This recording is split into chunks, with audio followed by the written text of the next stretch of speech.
Chapter 13. An unexpected meeting. "Wake up, Diggory! Wake up, Fledge!" came the voice of Polly. "It has turned into a toffee tree, and it's the loveliest morning." The low early sunshine was streaming through the wood, and the grass was grey with dew, and the cobwebs were like silver. Just beside them was a little, very dark wooded tree, about the size of an apple tree.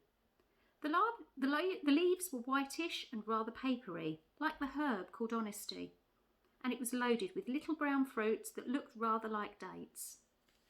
"Hooray!" said Diggory. "But I'm going to have a dip first." He rushed through a flowering thicket or two down to the river's edge.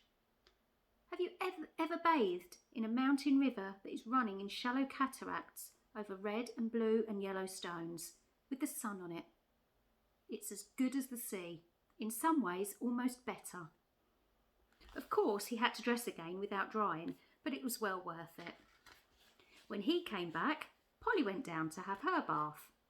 At least that's what she said she'd been doing, but we know she's not much of a swimmer, so perhaps it's best not to ask too many questions.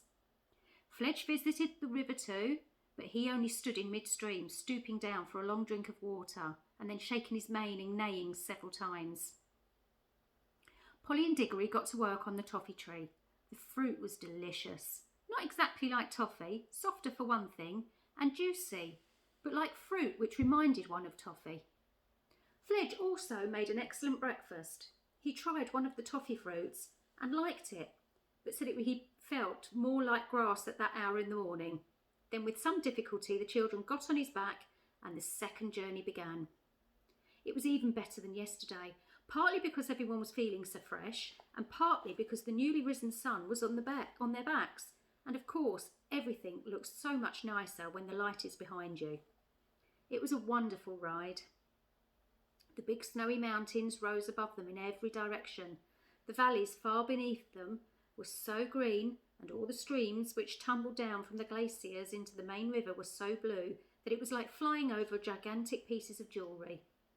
They would have liked this part of the adventure to go on longer than it did, but quite soon they were all sniffing the air and saying, "What is it?" and "Did you smell something?" and "Where's it coming from?" For a heavenly smell, warm and golden as if from the most delicious fruits and flowers of the world, was coming up to them from somewhere ahead. "It's coming from that valley with the lake in it," said Fledge. "So it is," said Diggory. "And look, there's a green hill at the end of the lake, and look how blue the water is." "It must be the place," said all three. Fledge came lower and wider in wide circles. The icy peaks rose up higher and higher above the air, and the air became warmer and sweeter every moment, so sweet that it almost brought tears to your eyes. Fledge was now gliding with his wings spread out motionless on each side, and his hooves pawing for the ground. The steep green hill was rushing towards them. A moment later he alighted on its slope, a little awkwardly. The children rolled off, fell without hurting themselves on the warm, fine grass, and stood up panting a little. They were 3/4 of the way up the hill and set out at once to climb to the top. I don't think Fledge could have managed this without his wings to balance him and to give him the help of a flutter now and then. All around the very top of the hill ran a high wall of green turf. Inside the wall, trees were growing. Their branches hung out over the wall. Their leaves showed not only green but also blue and silver when the wind stirred them. When the travellers reached the top, they walked nearly all the way round it and outside the green wall before they found the gates. High gates of gold, fast shut, facing due east. Up till now, I think Fledge and Polly had the idea that they would go in with Diggory, but thought so no longer. You never saw a place which was so obviously private. You could see at a glance that it belonged to someone else. Only a fool would dream of going in unless he had been sent there on a very special business. Diggory himself at once thought the others wouldn't and couldn't come in with him. He went forward to the gates alone. When he had come close up to them, he saw words written on the gold with silver letters. Something a bit like this: "Come in by the gold gates or not at all. Take off my fruit for others or forbear. For those who steal or those who climb my wall shall find their heart's desire and find despair. Take of my fruit for others, said Diggory to himself. Well, that's what I'm going to do. It means I mustn't eat any myself, I suppose. I don't know what all that jaw in the last line is about. Come in by the golden gates. Well, who'd want to climb a wall if he could come in by the golden gate? But how do the gates open? He laid his hands on them, and instantly they swung apart, opening inwards towards the grounds, turning on their hinges without the least noise.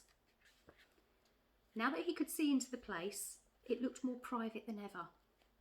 He went in very solemnly, looking about him. Everything was very quiet inside. Even the fountain, which rose near the middle of the garden, made only the faintest sound. The lovely smell was all around him, and it was a happy place, but very serious. He knew which was the right tree at once, partly because it stood at the very centre, and partly the great silver apples with which it was loaded shone so, and a cast of light of their own down on their shadowy places where the sunlight did not reach. He walked straight across to it, picked an apple, and put it in the breast pocket of his Norfolk jacket. But he couldn't help looking at it and smelling it before he put it away. It would have been better if he had not. A terrible thirst and hunger came over him, and a longing to taste that fruit. He put it hastily into his pocket, but there were plenty of others. Could it be wrong to taste just one? After all, he thought, the notice on the gate might not have been exactly an order. It might have only been a piece of advice. And who cares about advice? Or even if it were an order, would he be disobeying it by eating an apple? He had already obeyed the part about taking one for others. While he was thinking of all of this, he happened to look up through the branches towards the top of the tree. There, on a branch above his head, a wonderful bird was roosting. I say roosting because it seemed almost asleep, perhaps not quite. The tiniest slit of one eye was open. It was larger than an eagle, its breast saffron, its head crested with scarlet, and its tail purple. And it just shows, said Diggory afterwards when he was retelling the story to others, that you can't be too careful in these magical places. You never know what may be watching you. But I think Diggory would not have taken an apple for himself in any case. Things like do not steal were, I think, hammered into boys' heads a good deal harder in those days than they are now. Still, we can never be certain. Diggory was just turning to go back to the gates when he stopped to have one last look around. He got a terrible shock. He was not alone. There, only a few yards away from him, stood the witch. She was just throwing away the core of an apple which she had eaten. The juice was darker than you would expect and had made a horrible stain all around her mouth. Diggory guessed at once that she must have climbed in over the wall, and he began to see that there might be some sense in that last line about getting your heart's desire and getting despair along the way with it. For the witch looked stronger and prouder than ever, and even, in a way, triumphant, but her face was deadly white, white as salt. All this flashed through Diggory's mind in a second, then he took to his heels and ran for the gates as hard as he could pelt, the witch after him. As soon as he was out, the gates closed behind him of their own accord. That gave him the lead, but not for long. By the time he had reached the others and was shouting out, "Quick, get on, Polly, get up, Fledge!" the witch had climbed the wall and vaulted over it and was close behind him again. "Stay where you are!" cried Diggory, turning around to face her, "or we'll all vanish. Don't come an inch nearer." "Foolish boy," said the witch. "Why do you run from me? I mean you no harm. If you do not stop and listen to me now, you will miss some knowledge that I would have made you happy for all of your life." "Well, I don't want to hear it, thanks," said Diggory, but he did. "I know what errand you have come on," continued the witch, "for it was I who was close beside you in the woods last night and heard all your counsels. You have plucked fruit in the garden yonder.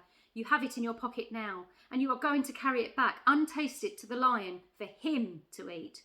for him to use. You simpleton, do you know what that fruit is? I will tell you.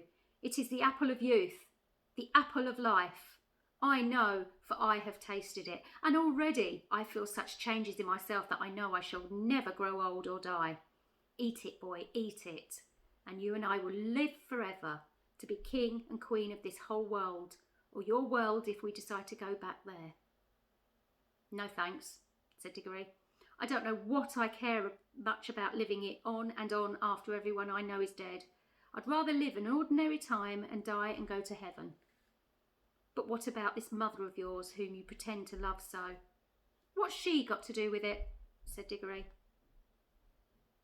Do you not see, fool, that one bite of that apple would heal her?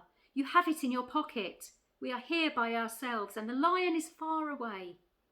Use your magic and go back to your own world. A minute later you can be at your mother's bedside giving her the fruit. 5 minutes later you'll see the colour coming back to her face. She will tell you the pain is gone. Soon she will tell you she feels stronger. Then she will fall asleep. Think of that. Hours of sweet, natural sleep, without pain, without drugs. Next day everyone will be saying how wonderfully she has recovered. Soon she will be quite well again, and all will be well again. Your home will be happy again. You will be like the other boys. Gasped Diggory, as if he'd been hurt, and put his hand to his head, for he now knew that the most terrible choice lay before him. What has the lion ever done for you that should be his slave? Said the witch. What can he do to you once you are back in your own world? And what would your mother think if she knew that you could have taken her pain away and given her back her life and saved your father's heart from being broken, and that you'd rather run messages for a wild animal and a strange world that is no business of yours? I don't think he's a wild animal, said Diggory, in a dried up sort of voice. He is, I don't know. Then he is something worse, said the witch. Look what he's done to you already. Look how heartless he has made you. That is what he does to you, everyone who listens to him. Cruel, pitiless boy. You would let your own mother die rather than... Oh, shut up, said the miserable Diggory, still in the same voice. Do you think I don't see? But I promised. Ah, but you didn't know what you were promising, and no one here can prevent you. Mother herself, said Diggory, getting the words out with difficulty, wouldn't like it. Awfully strict about keeping promises and not stealing and all that sort of thing. She'd tell me not to do it, quick as anything, if she was here. But she need never know, said the witch, speaking more sweetly than you would have thought anyone with so fierce a face could speak. You wouldn't tell her how you'd got the apple. Your father need never know. No one in your world need never know anything about this whole story. You needn't take that little girl back with you, you know. That was where the witch made her fatal mistake. Of course, Diggory knew that Polly could get away by her own ring as easily as she could get away by his. But apparently the witch didn't know this, and the meanness of the suggestion that he should leave Polly behind suddenly made all the other things that the witch had been saying to him sound false and hollow. And even in the midst of all his misery, his head suddenly cleared, and he said in a different and much louder voice, "Look here, where do you come into all of this? Why are you so precious fond of my mother all of a sudden? What's it got to do with you? What's your game?" "Good for you, Diggs," whispered Polly in his ear. "Quick, get away now." She hadn't dared to say anything at all through the argument because, you see, it wasn't her mother who was dying. "Up then," said Diggory, heaving her onto Fledge's back and then scrambling up as quickly as he could. The horse spread its wings. "Go then, fools," called the witch. "Think of me, boy, when you lie old and weak and dying, and remember how you threw away the chance of endless youth. It won't be offered you again." They were already so high that they could only just hear her, nor did the witch waste any time gazing upon them. They saw her set off northward down the slope of the hill. They had started early that morning, and what happened in the garden had not taken very long, so that Fledge and Polly both said they would easily get back to Narnia before nightfall. Diggory never spoke on the way back, and the others were shy of speaking to him. He was very sad, and he wasn't even sure all the time that he had done the right thing. But whenever he remembered the shining tears in Aslan's eyes, he became sure. All day Fledge steadily flew with untiring wings, eastward with the river to guide him, through the mountains and over the wild wooded hills, and then over the great waterfall and down to where the woods of Narnia were darkened by the shadow of the mighty cliff. Till at last, when the sky was growing red with sunset behind them, he saw a place where many creatures were gathered together by the riverside. And soon he could see Aslan himself in the midst of them. Fledge glided down, spread out his 4 legs, closed his wings, and landed cantering. Then he pulled up. The children dismounted. Diggory saw all the animals, dwarves, satyrs, nymphs, and other things drawing back to the left and right to make way for him.